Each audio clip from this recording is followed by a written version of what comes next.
Baik, Assalamualaikum warahmatullahi wabarakatuh. Perkenalkan, nama saya Prakang Stefania. Di sini saya akan mempresentasikan hasil proyek kelompok kami tentang inventory gudang untuk ada programnya full seperti ini.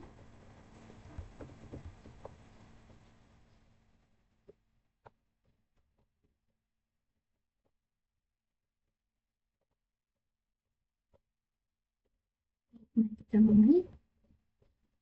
Atas pertama, sini ada headernya. IOStream untuk input output, kemudian Fstream digunakan untuk file. Nantinya data KTP akan disimpan di dalam file txt, jadi kita menggunakan Fstream. Kemudian ini untuk format. Query dan step sesuai dengan instruksi bahwa project kali ini menggunakan query dan step, kemudian string dan vector untuk array dinamis. Struktur data pertama untuk data KTP berisi nama, nik, jenis kelamin, golongan darah, tempat tanggal lahir, agama, status tahunan, keluarga negara, pekerjaan, alamat, RT RW, pulau, desa, terus kecamatan, provinsi, dan kabupaten sesuai data KTP. Selanjutnya, sini ada struct item, sini basic kode item, dan tanggal masuk untuk barang. Kemudian struct pembeli, di sini ada string KTP untuk nomor, nik KTP-nya, waktu datang, dan kode item yang dibeli. Selanjutnya, vektor data menyimpan data KTP, lalu inventory menyimpan data gudang, kuil pembeli interior menyimpan entry pembeli, dan stock item menyimpan riwayat penjualan selanjutnya. Fungsi void KTP. Sini formulir KTP ada jumlah KTP, isi jadi banyaknya KTP yang dibuat lalu disimpan. Kemudian input data menggunakan web, ada nama, tempat lahir, seluruh data KTP yang sebelumnya disebutkan. Kemudian nanti data yang telah diisi masuk ke file data KTP.txt.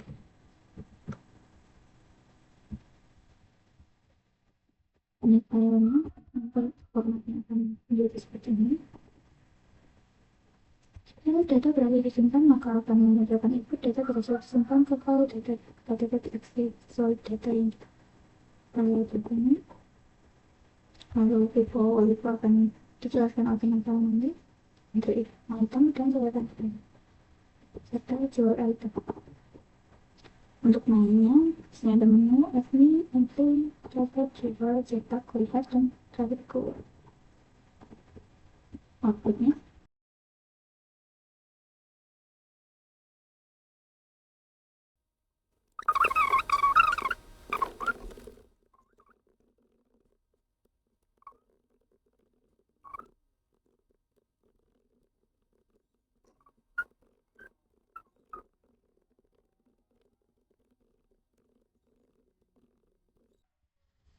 berhasil disimpan ke file data-data. Itu merupakan input yang kita masukkan ini. Terima kasih, lalu selanjutnya video itu akan dilanjutkan oleh rekan saya. Baik, Assalamualaikum warahmatullahi wabarakatuh. Di sini saya akan menjelaskan mengenai codingan FIFO, First In First Out, yang telah dirancang oleh kami untuk proyek inventory gudang atau inventaris gudang. Nah, jadi di sini itu ada perpustakaan yang akan menyimpan semua fungsi yang ada di dalam codingan ini. Seperti untuk struct item sendiri, struct ini menyimpan informasi tentang item yang ada dalam inventaris, mempunyai dua atribut seperti string kode item dan string tanggal masuk, yang mana kode item ini berisi kode unik untuk mengidentifikasi item tersebut. Lalu untuk tanggal masuk sendiri adalah tanggal saat item masuk ke dalam inventaris. Itu terdiri dari tahun, bulan, dan tanggal. Lalu ada struct pembeli, yang mana memiliki atribut string KTP, string waktu datang, dan string kode item, yang masing-masing memiliki fungsi seperti kode item sendiri untuk mengisi nomor KTP pembeli, dan itu maksimal 16 digit. Lalu ada waktu datang, waktu atribut ini berguna untuk menyimpan waktu kedatangan pembeli. Lalu kemudian ada kode item. Kode item ini untuk kode dari item atau barang yang dibeli oleh pembeli. Jadi pada saat pembeli itu mengklaim suatu barang, nah dia harus mencantumkan barang itu memiliki kode apa di sini biar ditandai. Lalu di sini ada keyword item inventory atau antrian. Jadi di sini inventory untuk fungsi ini ya, queue item inventory. Queue ini untuk menyimpan item yang tersedia di inventaris. Lalu untuk antrian ini sendiri, queue pembeli antrian ini sendiri itu berfungsi untuk menyimpan pembeli yang mengantri untuk pembelian item. Ini queue juga sama seperti di atas, namun ini berfungsi untuk menyimpan pembeli. Kalau ini untuk menyimpan item, kalau ini untuk menyimpan pembeli. Ada di dalam parameternya. Itu sudah menjelaskan fungsi dari antrian itu masing-masing. Lalu ada fungsi-fungsinya seperti void entry item. Yang mana void entry item ini berguna untuk memasukkan item baru ke dalam inventaris. Kemudian ada ini menggunakan perulangan loop. Ini menggunakan perulangan loop untuk meminta pengguna memasukkan kode item dan tanggal masuk untuk 5 item. Jadi ini bersifat statis ya, bukan dinamis. Jadi kita sudah menetapkan batasnya sendiri. Jadi maksimal dan minimal itu 5 item. Tidak bisa kurang dan tidak bisa lebih. Setiap item yang dimasukkan akan ditambahkan ke queue inventory ini. Nah, itu dia. Lalu ada catat pembeli. Catat pembeli. Nah ini. Nah, catat pembeli ini berfungsi untuk mencatat informasi pembeli yang datang. Jadi setiap pembeli ingin masuk kepada inventaris gudang untuk mengklaim atau membeli suatu barang, dia harus memasukkan data dirinya di sini. Terdiri dari 16 digit KTP, waktu kapan dia datang, ya, dan untuk kode item yang akan dibeli tadi. Nah, terhubung dengan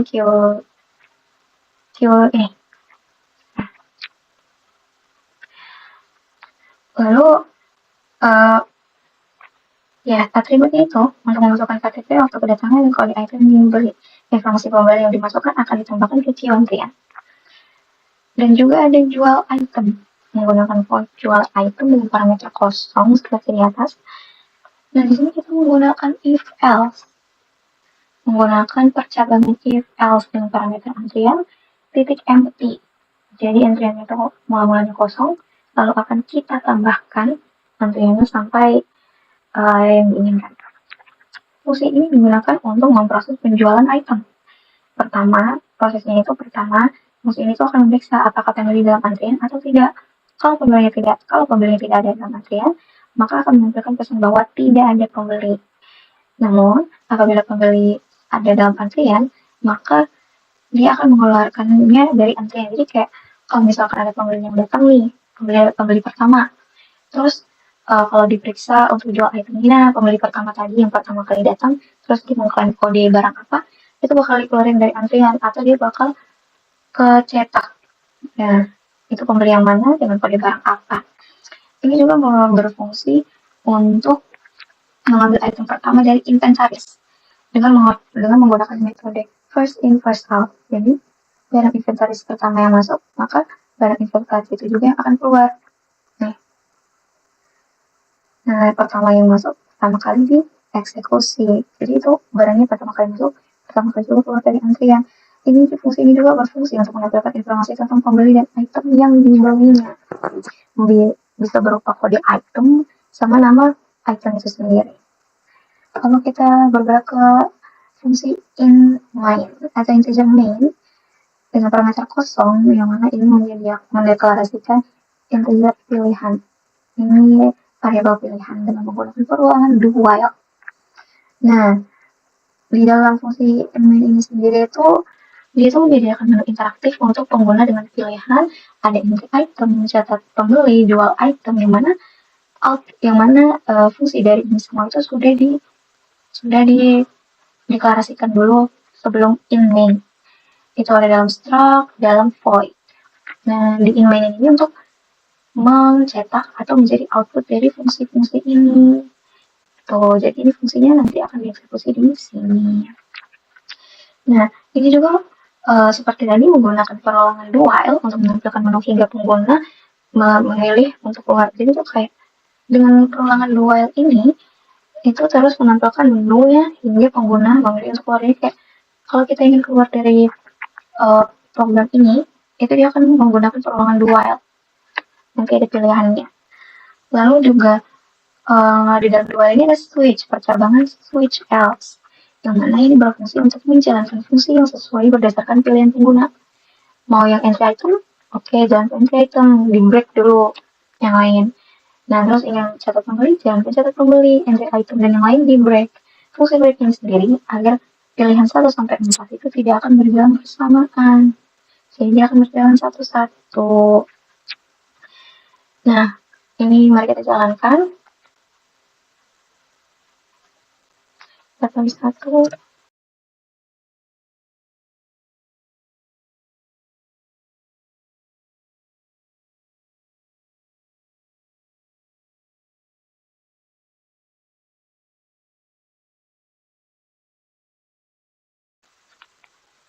Nah, lalu kita ingin mencatat pembeli. Setelah kita enter itu, kita akan mengisi data diri kita sebagai pembeli.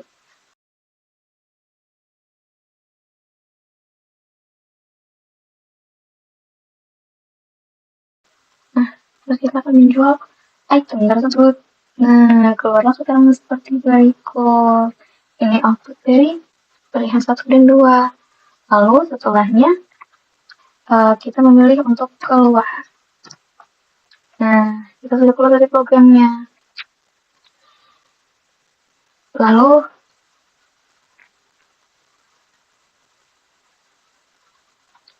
kita lanjut ke level. Ini sama seperti sistem manajemen yang Vivo tadi, namun ini last in first out. Karena yang terakhir masuk, dia yang pertama kali keluar. Nah,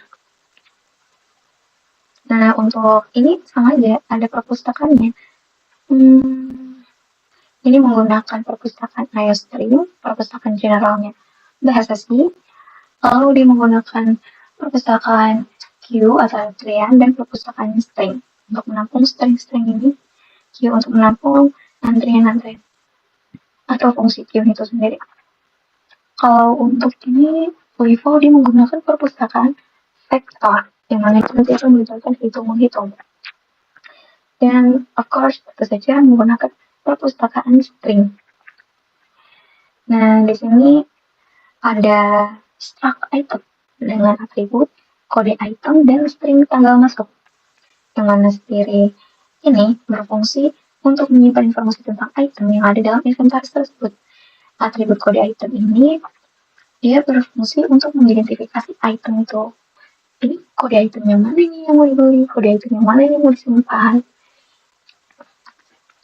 Nah, untuk yang tanggal masuk itu, ya sama, tanggal 4 item masuk ke dalam inventaris itu. Terus yang kedua ini ada inventory.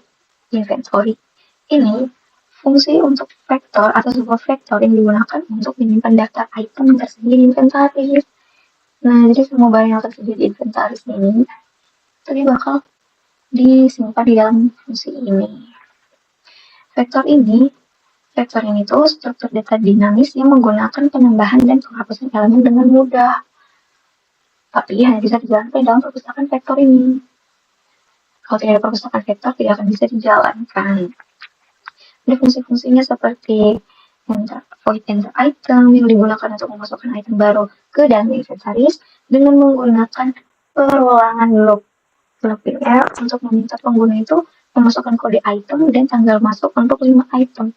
Dengan perulangan loop ini nanti akan muncul ini sama ini untuk berulang sampai 5 kali sama seperti Vivo tadi kita menetapkan batasnya itu 5, tidak lebih dan tidak kurang. Terus setiap item yang dimasukkan akan ditambahkan ke dalam vektor inventory ini. Nah, ini tuh dia terhubung semua nih dengan ini. itu dengan menggunakan pushback ini. Nah, ini kan dipanggil lagi nih fungsinya. Dia ditulis lagi di sini. Makanya ini sama ini tuh terhubung. Lalu ini juga menampilkan informasi tentang item, kode item itu sendiri. Terus kan dengan pushback ini juga dia akan menambahkan elemen baru di akhir vektor itu sendiri. Ada di sini void jual item. Nah, void ini itu digunakan untuk memproses penjualan item. Pertama, algoritma itu yang berjalan itu pertama, fungsi ini memeriksa apakah ada item dalam inventaris atau tidak. Kalau tidak, dia akan menampilkan pesan bahwa tidak ada item, sama seperti Vivo tadi. Lalu, ini juga berfungsi untuk mengambil item terakhir dari inventaris menggunakan metode Vivo. Kalau yang tadi itu kan, dia mengambil item yang pertama atau yang paling atas dan menggunakan metode Vivo. Kalau ini mengambil item atau barang yang paling terakhir dengan menggunakan metode Vivo dengan fungsi back. Dengan fungsi back dalam kurung item atau fungsi back dalam kurung pembeli. Tuh. Nah, fungsi back ini dia akan mengakses elemen terakhir dari vektor itu, lalu kemudian dikeluarkan dengan pop back. Pop back. Ini dia. Nah, dia akan dikeluarkan dengan menggunakan pop back ini dari fungsi back. Maaf, dari fungsi back itu. Lalu ini juga fungsi ini akan menampilkan informasi tentang item yang dijual, termasuk kode item dan tanggal masuk. Itu di sini kita ada fungsi main. Nah, fungsi main ini dia menyediakan menu interaktif untuk pengguna dengan pilihan entry item sama dengan seperti yang Vivo tadi. Secara keseluruhan sama menggunakan do while ya. Menggunakan do while dengan di dalamnya ada pilihan atau percabangan switch else. Dan isinya pun sama, entry item, cetak, pembeli, jual item. Sama. Nah, program ini itu contoh sederhana dari sistem manajemen inventaris yang menggunakan vektor untuk menyimpan item. Dengan menggunakan pendekatan Vivo, program ini memastikan bahwa item yang terakhir yang masukkan adalah yang pertama dijual. Nah, kode-kode ini juga kan dapat dikembangkan lebih lanjut dengan menggunakan fitur seperti pencarian item, dengan penghapusan item juga. Penghapusan item itu tertentu, jadi kayak penghapusan item itu juga penghapusan tertentu dari inventaris, tidak untuk menghapus semua isi inventaris. Ini juga bisa dikembangkan untuk menambahkan fitur laporan penjual. Kita lihat outputnya.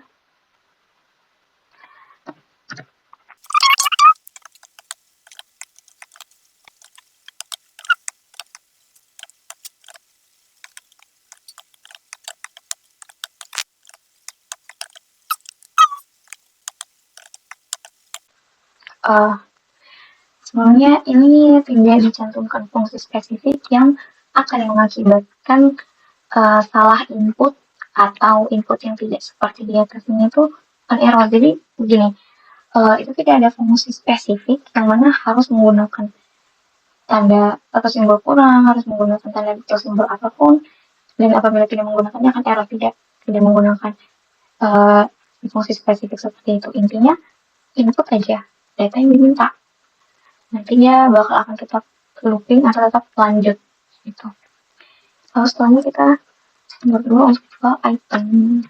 Nah, langsung keluar cetakan di sini. Perbedaannya dengan output Vivo tadi, dia hanya 3 pilihannya, 3 menu dengan tidak mencantumkan catatan pembeli atau catat pembeli, karena di ini last in first out, jadi itu dia yang terakhir masuk, dia yang duluan keluar gitu. Jadi untuk pembeli sendiri tidak dicantumkan di sini karena itu lebih sederhana dibandingnya Vivo tadi. Nah, untuk yang Vivo ini sendiri itu ini adalah program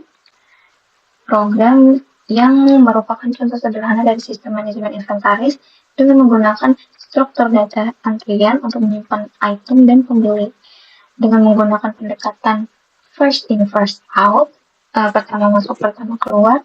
Jadi program ini itu berguna untuk memastikan bahwa item dijual kepada pembeli sesuai dengan urutan kedatangan mereka. Kode ini dapat dikembangkan juga dengan lebih efisien menggunakan fitur-fitur seperti penghapusan item dari inventaris, pencarian item, atau laporan penjualan sama seperti pertama terakhir masuk, pertama keluar, last in first out.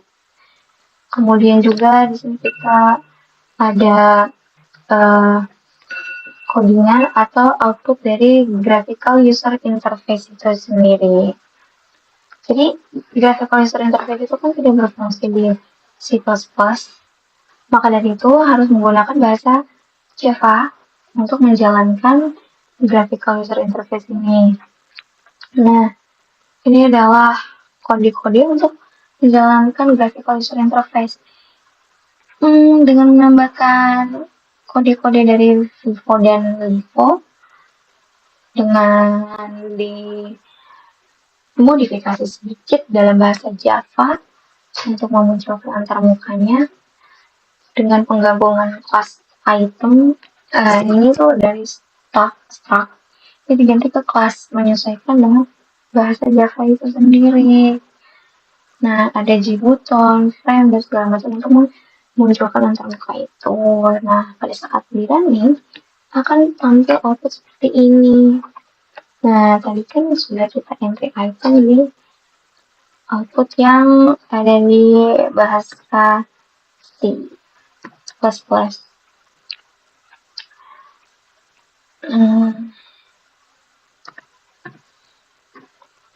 Nah, sekali sama ya, bebas tidak menggunakan simbol spesifikasi. Nah, ini berhasil ditambahkan. Lalu kita akan mencetak daftar barang. Nah, jadi yang kita entry di sini atau enter di sini barang yang kita masukkan itu yang mau kita beli atau yang mau kita setorkan itu dia bakal dicetak di sini. Catat pembeli itu masukkan KTP itu kan maksimal 16 digit ya. Jadi itu terserah, asalkan jangan sampai 16 digit waktu kedatangannya itu 7. Kode itemnya adalah A07. Submit. Nah, ini berhasil dicatat ya data diri kita. Di sini jual item barang. Nah, akan dicetak data diri kita tadi. Dijual item barang. Jadi jual item barang itu berfungsi untuk menampilkan itu pembeli mana sih, dia membeli barang yang mana gitu. Lewat penjualan juga ada di sini, dicatat semua. Jadi yang pertama kali masuk itu yang bakal kecatat. Enggak juga sih, yang terakhir kali masuk juga bakal kecatat. Intinya bakal dicatat semua di sini. Tampilannya sederhana, masih sederhana dan sangat polos. Dan masih bisa dikembangkan lebih lanjut dengan fitur-fitur yang ada di bahasa Java itu. Sekian untuk penjelasan Vivo dan output graphical user interface-nya.